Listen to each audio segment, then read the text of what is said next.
नमस्कार, मैं ज्योति श्रीवास्तव। आप देख रहे हैं सी न्यूज भारत। वक्त हो चुका है मध्य प्रदेश और छत्तीसगढ़ बुलेटिन का, जिसमें बात होगी दतिया की, जहां आम सभा को लेकर पुलिस अधीक्षक ने की शांतिपूर्ण आयोजन की अपील।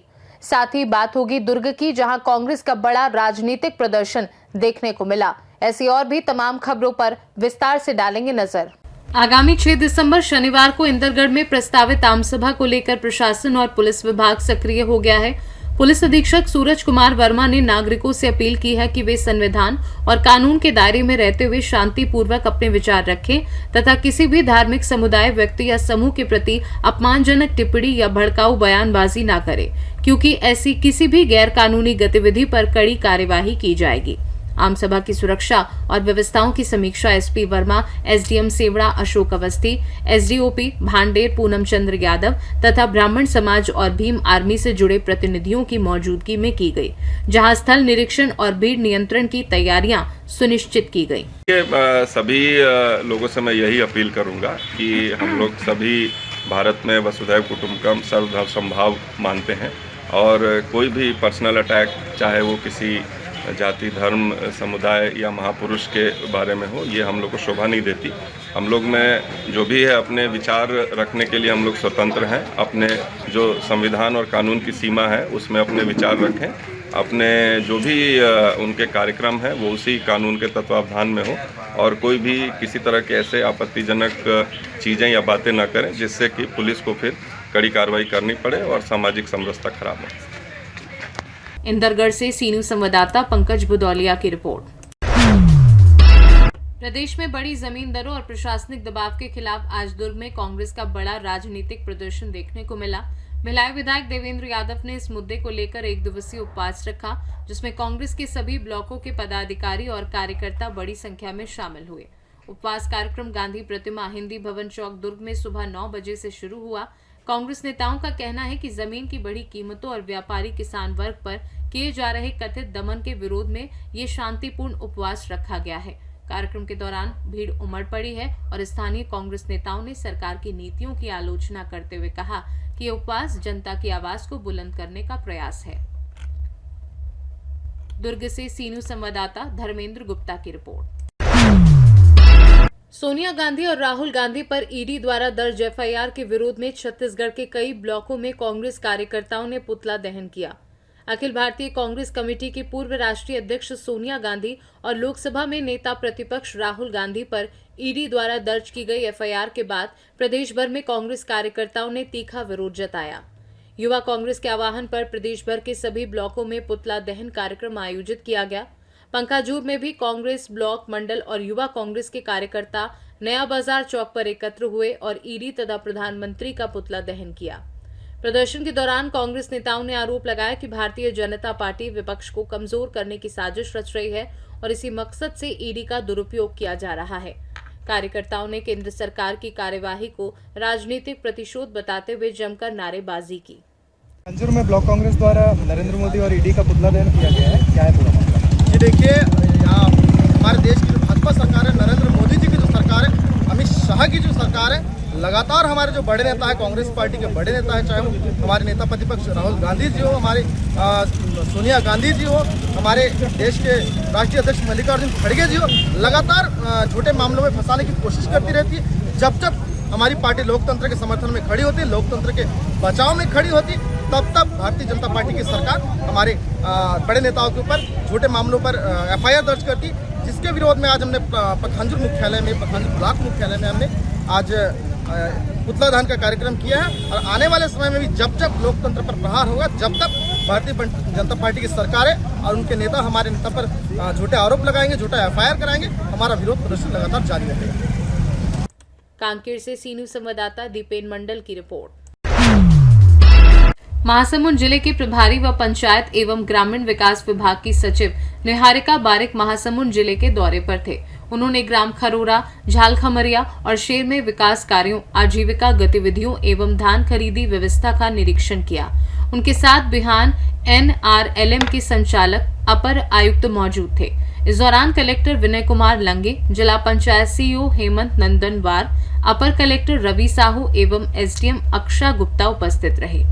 ग्राम खरोरा पहुंचकर प्रभारी सचिव बारिक ने पंचायत क्षेत्र में चल रहे विभिन्न विकास कार्यों का जायजा लिया। वहीं धान खरीदी में जाकर किसानों से चर्चा की। महासमुंद से सी न्यूज संवाददाता छायाकांत भट्ट की रिपोर्ट। आगर जिले के सुसनेर विधानसभा से मध्य प्रदेश विधानसभा में किसान नेता एवं सुसनेर विधायक भैरू सिंह परिहार बापू ने क्षेत्र के किसानों की मांग को सदन में उठाया। आपने मुझे बोलने का मौका दिया, धन्यवाद। समय का ध्यान रखिएगा। सवाल तो बोलना ही चालू नहीं करिए पहले से निवेदन कर दिया आपसे। तुम्हारा किसाना की आवाज उठाओ आयो साहब जी।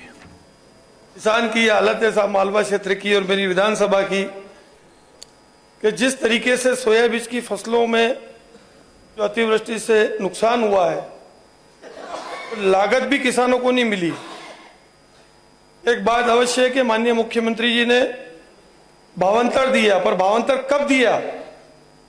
जब आम किसान अपनी फसल को मंडी में बेच चुका था, उसके बाद उसको भावांतर मिला तो उसका लाभ किसान को मिला या व्यापारी को? उसके साथ में जब अतिवृष्टि हुई तो आज प्याज की पूरी फसल नष्ट हो चुकी, लेकिन अभी तक मध्य प्रदेश सरकार की तरफ से प्याज के लिए कोई किसानों को संतुष्टि नहीं मिली। आज न प्रदेश में खाद है, आज भी मेरी विधानसभा में धरना चल रहा है। अभी भी 500 किसान खड़े हैं यूरिया खाद के लिए, लेकिन कालाबाजारी हो रही, किसानों को खाद नहीं मिल पा रहा। विद्युत की बात करें तो माननीय मुख्यमंत्री जी ने बोला था अभी 15 दिन पहले कि 10 घंटे हम दिन के अंदर लाइट देंगे। आज किसान की यह हालत है कि 10 घंटे तो ठीक, पर दिन के अंदर 5 घंटे भी लाइट नहीं मिल पा रही है और रात में किसान आज सर्दी के अंदर ठिठुरने पे मजबूर हो रहा है। माननीय अध्यक्ष जी, आज किसान की जो स्थिति है, चाहे खाद हो चाहे प्याज हो, न तो उनको उचित दाम मिल पा रहा है। आज भारत सरकार के मंत्री आदरणीय नितिन गडकरी जी ने एक महत्वाकांक्षी योजना लाए थे। मैं धन्यवाद देता हूं उनको कि उन्होंने किसानों की सोचकर और इथेनॉल, मक्का से, ग्रेन से इथेनॉल बनाने की एक योजना लाए थे। जब 2400 रुपए क्विंटल मक्का का भाव था, तो जब हिंदुस्तान गवर्नमेंट ने 71 रुपए 86 पैसे लीटर एग्रीमेंट इथेनॉल कंपनी से किया था, लेकिन आज मक्का, वही मक्का 10 रुपए और 12 रुपए किलो है और आज भी इथेनॉल का रेट वही है 71 रुपए 86 पैसे। किसान को नुकसान देकर ये फायदा किसको जा रहा है? नलखेड़ा से सीनू संवाददाता इमरान लाला की रिपोर्ट। आज आगर में सीएम एक्सीलेंस स्कूल में छात्र छात्राओं को आ रही समस्याओं को लेकर एनएसयूआई साथियों के साथ प्राचार्य से मुलाकात एवं प्राचार्य द्वारा तत्काल समस्याओं का निराकरण कराया गया। इस अवसर पर एनएसयूआई विधानसभा अध्यक्ष Vishnu Gurjar, PM excellence college कार्यकारी अध्यक्ष जिब्राइल मुल्तानी, सीएम राइज स्कूल अध्यक्ष संदीप यादव, कार्यकारी अध्यक्ष नितिन यादव एवं सभी एनएसयूआई साथी उपस्थित रहे। नलखेड़ा से सीनू संवाददाता इमरान लाला की रिपोर्ट। पन्ना टाइगर रिजर्व का मशहूर बाघ पी 243 गंभीर रूप से घायल पाया गया है। नियमित मॉनिटरिंग के दौरान उसके सिर पर गहरा घाव मिला, जो आपसी संघर्ष का नतीजा माना जा रहा है। पहले उपचार के बाद वह ठीक हो रहा था, लेकिन अब उसकी हालत फिर बिगड़ गई है। वायरल वीडियो में बाघ की स्थिति नाजुक दिख रही है। डिप्टी डायरेक्टर मोहित सूद के अनुसार घाव की लगातार निगरानी की जा रही है। वन्यजीव विशेषज्ञ डॉक्टर संजीव गुप्ता ने डार्ट के जरिए एंटीबायोटिक और अन्य दवाएं दी हैं। अधिकारियों को स्थिति की जानकारी दे दी गई है और निर्देशानुसार निगरानी जारी है। देश भर के वन्यजीव प्रेमी इस प्रतिष्ठित बाघ की सेहत को लेकर चिंतित हैं। जी, उसमें मैं आपको बताना चाहूँगा कि हमारे चीफ वाइल्ड लाइफ वार्डन साहब से मिले निर्देश अनुसार हम लोगों ने जो है उसका उपचार जारी है उस बाघ का, और उसको जो है हम लोग दवाई डार्ट के माध्यम से उसको जो है दवाई एंटीबायोटिक उसको हम दे रहे हैं। सर, घाव बड़ा है, उसमें यही है कि एंटीबायोटिक देने से जो उसमें जो बैक्टीरिया और जो और वो होते हैं बीमारी कॉज करने वाले जो कीटाणु होते हैं, उनका जो है वो नष्ट होंगे और उससे जो बाघ है आने वाले समय में स्वस्थ हो जाएगा। सर, बहुत समय से वो बाघ घायल है, लेकिन उसके लिए देखभाल नहीं की गई, इसी कारण इसका घाव बढ़ गया। नहीं, उसकी हम निरंतर उसकी ऑब्जर्वेशन में हमने बाघ को रखा था और जैसे हमें वरिष्ठ अधिकारियों से जैसा निर्देश मिला वैसे उसमें हम उपचार कर रहे हैं। पन्ना से सी न्यूज संवाददाता रफी की रिपोर्ट। सारंगपुर नगर पालिका में पिछले कई दिनों से चल रही सफाई कर्मियों की हड़ताल आखिरकार बुधवार को समाप्त हो गई। एसडीएम रोहित बमोरे ने नगर पालिका पहुंचकर हड़ताली सफाई कर्मियों से चर्चा की और उनकी प्रमुख मांगों को स्वीकार किया। प्रशासन द्वारा सकारात्मक आश्वासन दिए जाने के बाद सफाई कर्मियों ने हड़ताल समाप्त कर पुनः कार्य पर लौटने का निर्णय लिया। हड़ताल के कारण नगर की सफाई व्यवस्था पूरी तरह प्रभावित हो गई थी। नागरिकों को गंदगी और कचरे की समस्या का सामना करना पड़ रहा था। इस स्थिति को देखते हुए जिला प्रशासन हरकत में आया और बुधवार को एसडीएम ने स्वयं मौके पर पहुंचकर हड़ताली कर्मियों से संवाद कर हड़ताल समाप्त करवाई। इस दौरान सीएमओ ज्योति सुनेरे तथा थाना प्रभारी आकांक्षा हाड़ा, नगर पालिका अध्यक्ष पंकज पालीवाल सहित अन्य मौजूद थे। कलेक्टर महोदय राजगढ़ का निर्देश था कि सफाई कर्मी, दैनिक वेतनभोगी और अन्य जो कर्मचारी कार्यरत हैं नगर पालिका सारंगपुर में, सबकी समस्याएं जाकर के सुने और उनका निराकरण करें। उसके ही उनके आदेश के अनुपालन में आज मैं नगर पालिका सारंगपुर में उपस्थित हुआ और सभी जो मुख्यतः उनकी 2 मांगें थी, उन दोनों मांगों का हमने विचार मंथन किया। विचार करने के बाद उनकी मुख्य मांग थी कि 46 लोगों का जो है उनको वापसी कराई जाए। तो ऐसा कोई नगर पालिका ने अभी लिखित ऑर्डर अभी जारी नहीं किया है, तो वो एज इट इज़ जैसा काम करते थे वैसे ही वो लोग काम करते रहेंगे। और वेतन संबंधी जो उनकी जो मांगे थी कि समय पर वेतन का, तो वेतन में हम लोगों ने ये प्लान किया है कि जो चुंगी मिलेगी, शासन द्वारा जो चुंगी मिलेगी उसके दूसरे तीसरे दिन उसके बिल लग जाना चाहिए और उसके बाद जो डिफरेंस आता है तो उसको हम लोग वसूली करने के उपरांत उनके वेतन देंगे। हमारा प्रयास ये रहेगा कि हम हर महीने की 10 तारीख तक वो वेतन दे दें। तो कर्मचारियों ने सभी मांगों को स्वीकार कर लिया।